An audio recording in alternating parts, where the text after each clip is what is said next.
السلام علیکم ورحمۃ اللہ وبرکاتہ۔ بچوں، آج ہم پڑھیں گے ماحولیات حصہ دوم۔ آج ہم سبق نمبر 8 اپنے دشمنوں کا صفایا کے مشقی سوالوں کے جواب پڑھیں گے اور لکھیں گے۔ تو چلیے ہم شروع کرتے ہیں۔ تو ہمارا پہلا سوال ہے بچوں، غلط جوڑی کو پہچانیے۔ یہاں پر بچوں ہمیں 3 جوڑیاں دیے گئے ہیں، الف، ب اور جیم۔ تو ہمیں اس میں سے جو غلط جوڑی ہے اسے پہچاننا ہے۔ الف، پلٹن نمبال کر۔ تو نمبال کر پلٹن کے ہی ہے، اس لیے یہ جوڑی صحیح ہے۔ ب، جاولی مورے، یہ جوڑی بھی صحیح ہے۔ جیم، سوپا جادھو، یہ جوڑی غلط ہے۔ تو ان تینوں میں سے غلط جوڑی کون سی ہے بچوں؟ جیم۔ اب ہمارا اگلا سوال ہے نمبر 2، ہر سوال کا جواب ایک جملے میں لکھیے۔ تو بچوں یہاں پر ہمیں 2 سوالات دیے گئے ہیں، ہمیں ان کے جواب ایک جملے میں لکھنا ہے۔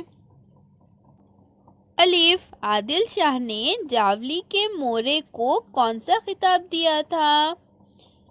تو ہمارا جواب ہے بچوں، جواب عادل شاہ نے جاولی کے مورے کو چندر راؤ کا خطاب دیا تھا۔ ب، جاولی کی فتح کی بہت اہمیت کیوں تھی؟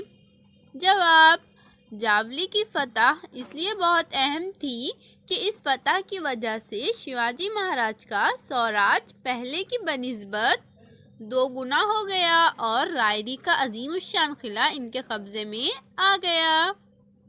اب ہمارا اگلا سوال ہے نمبر 3، 2-3 جملوں میں جواب لکھیے۔ تو بچوں یہاں پر ہمیں 2 سوالات دیے گئے ہیں جن کے جواب ہمیں 2-3 جملوں میں لکھنا ہے۔ الف، کسی میں جاولی کے مورے کی مخالفت کی ہمت کیوں نہیں تھی؟ جواب، جاولی کے جنگلات اتنے گھنے تھے کہ دن کے وقت بھی وہاں سورج کی روشنی نظر نہیں آتی تھی۔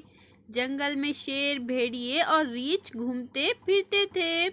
موروں کی جاولی گویا شیروں کا کچھار تھا، اس لیے کسی میں جاولی کے مورے کی مخالفت کی ہمت نہیں تھی۔ ب، شیواجی مہاراج نے یشونت راؤ مورے کو کیا خط لکھا؟ جواب، سوراج کے علاقوں پر حملہ کرنے والے یشونت راؤ مورے کو شیواجی مہاراج نے اپنے سخت خط میں لکھا کہ تم اپنے آپ کو راجا کہلواتے ہو، راجا تو ہم ہیں، ان کی عنایت سے ہمیں راج ملا ہے، تم اپنے آپ کو راجا کہلانا بند کرو۔ تو بچوں ان سوالوں کے جوابات کو آپ اپنی کاپی میں لکھیے۔